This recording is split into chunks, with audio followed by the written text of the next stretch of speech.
आदरणीय मेरे प्रिय दोस्तों और भक्तों, गीता प्रेस गोरखपुर द्वारा प्रकाशित गोपाल यह एक धार्मिक पुस्तिका है। इसमें एक वृतांत है, ब्राह्मण पर श्री कृष्ण कृपा कैसे हुई।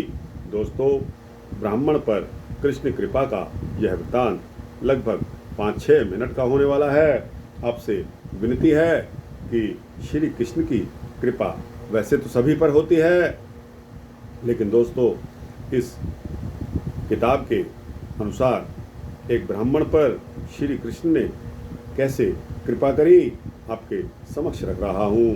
दोस्तों, उम्मीद करता हूँ कि इस वृत्तांत को जो 5-6 मिनट का होने वाला है, आप इसको अंत तक सुनेंगे और आपको स्वयं पता लग जाएगा कि ब्राह्मण पर श्री कृष्ण की कृपा किस प्रकार हुई। तो आइए बिना समय गवाए इस वृत्तांत को शुरू करते हैं। दोस्तों और भक्तों, एक दिन की बात है कि नंद यशोदा के यहाँ एक तत्वज्ञ ब्राह्मण का आगमन हुआ। वे भगवान के अनन्य भक्त थे। उन्हें देखकर यशोदा मैया को बहुत ही आनंद अनुभव हुआ। मैया ने बड़ी ही श्रद्धा भक्ति से ब्राह्मण देवता के पैर धोए और ब्राह्मण देवता को बैठने के लिए सुंदर आसन बिछा दिया। कन्हैया को बुलाकर उन्होंने विप्र देवता के चरणों में साष्टांग प्रणाम करवाया। कन्हैया को देखते ही ब्राह्मण देवता आश्चर्यचकित हो गए। उनके नेत्र एकटक उस भुवमोहन की छवि माधुरी में डूबते उतराते रहे। फिर अपने आप को संभालकर किसी तरह उस ब्राह्मण देवता ने कहा कि यशोदा जी, तुम्हारा लाला कोई साधारण बालक नहीं है, यह तो कोई अवतारी पुरुष लगता है। इसका सुयश गाकर युग युग तक लोग भवसागर से तरते रहेंगे। तब माता यशोदा ने कहा कि हे ब्राह्मण देवता, आप कन्हैया को आशीर्वाद दें कि भगवान इसकी हर विपत्ति में आकर रक्षा करें। ब्राह्मणों का आशीर्वाद तो अमोघ होता है, इसलिए आप इस बालक पर कृपा करें। भगवान बचपन से ही इसके ऊपर एक से एक बढ़कर विपत्तियां आ रही हैं। पता नहीं विधाता ने इनके भाग में क्या लिखा है। तब ब्राह्मण ने कहा, यशोदा, तुमने इसकी चिंता करने की कोई जरूरत नहीं है। यह बालक गौ, विप्र तथा धर्म का रक्षक होगा। संसार की कोई विपत्ति इसका कुछ भी नहीं बिगाड़ सकेगी। इसका तो नाम लेकर लोग संपूर्ण विपत्तियों से मुक्ति को पा जाएंगे। यह बालक दुष्ट संहार तथा भक्त उद्धारक होगा।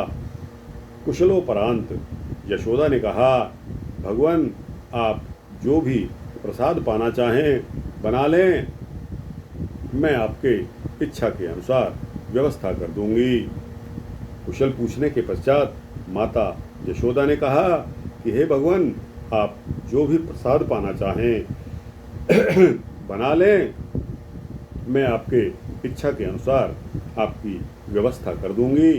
दोस्तों, आपको बता दूं कि ब्राह्मण लोग किसी के हाथ का बनाया हुआ नहीं खाते। बेशक माता यशोदा ने 100 बार भी अनुनय विनय भोजन के लिए क्यों ना किया हो, लेकिन ब्राह्मणों की यह खासियत है कि वह भोजन अपने हाथ से बनाया हुआ ही खाते हैं। दूसरे के हाथ का बनाया हुआ भोजन ब्राह्मण कभी ग्रहण नहीं करते। तो दोस्तों, इच्छा के अनुसार व्यवस्था करने के लिए वह ब्राह्मण देवता को पहले ही भांप चुकी थी। विप्रदेव ने खीर बनाने की इच्छा प्रकट कर डाली और यशोदा माता ने तत्काल उनके आदेश के मुताबिक ही सारी चीजें उनको सुलभ करवा दी।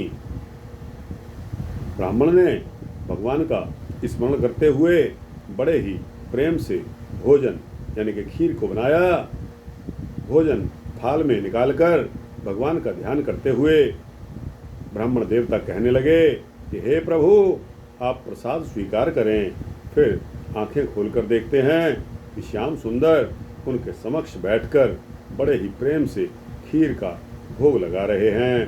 ब्राह्मण ने क्रोधित होकर कहा कि यशोदा, यशोदा, आप कहाँ हो? देखो, तुम्हारे लाला ने सारा प्रसाद झूठा कर दिया। यशोदा माता ने कहा कि हे विप्र देवता, यह बालक है, आप इसके अपराध को क्षमा कर दीजिए। मैं पुनः आपको सभी कुछ ला देती हूँ। आप दोबारा खीर बना लेना, दोबारा भोजन बना लेना। दोबारा जब ब्राह्मण देवता भोजन बनाकर भगवान को निवेदन करते हैं तो कन्हैया फिर खीर खाने लग जाते हैं। ब्राह्मण देव क्रोधित हो जाते हैं। उन्होंने कहा, यशोदा, तुम्हारा लाला बड़ा ही नटखट है। यह बार बार मेरे भोजन को जूठा कर देता है। अब मैं तुम्हारे यहाँ भोजन नहीं करूँगा। लो, संभालो अपने लाला को, मैं चलता हूँ।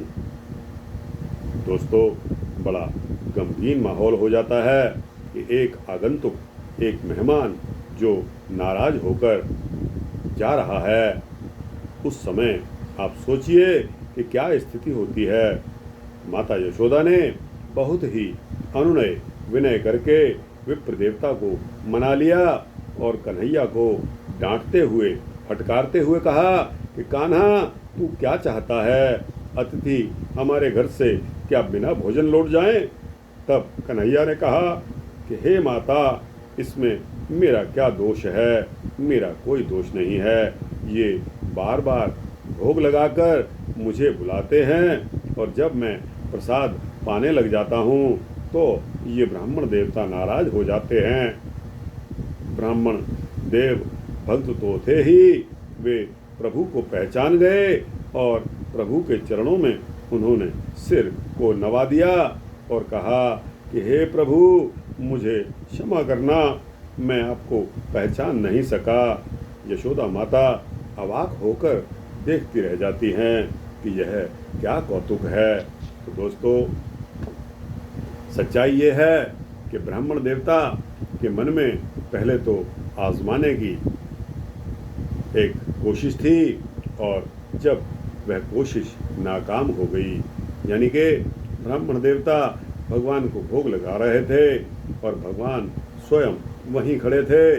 भगवान जब खाने लगे तो उस भोग को तो ब्राह्मण देवता ऐसा सोचकर नाराज हो गए कि मैंने तो परमपिता परमात्मा के लिए यह ऑफर दिया था, एक्सेप्ट कन्हैया ने कैसे कर लिया?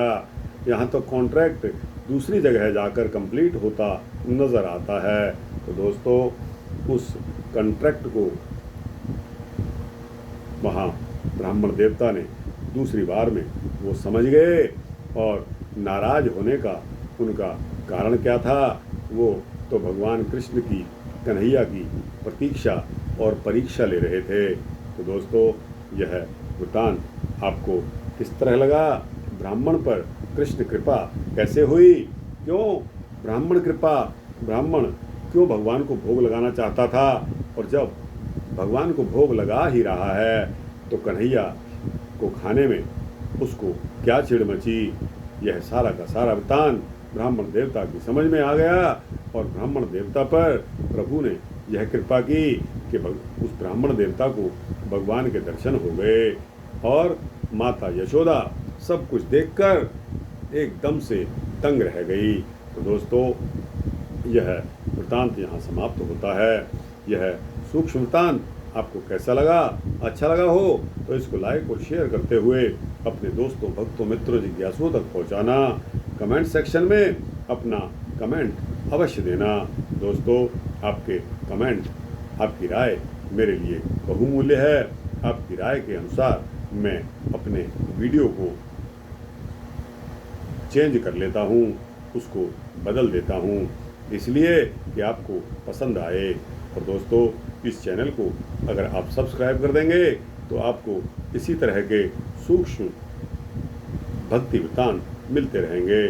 दोस्तों, उम्मीद करता हूँ कि आप अच्छे होंगे, ठीक होंगे, स्वस्थ होंगे। जय श्री कृष्णा। जय यशोदा माता की। जय उस ब्राह्मण देवता की जिसको प्रभु ने आकर दर्शन दिए। जय श्री राधे। जय श्री कृष्णा।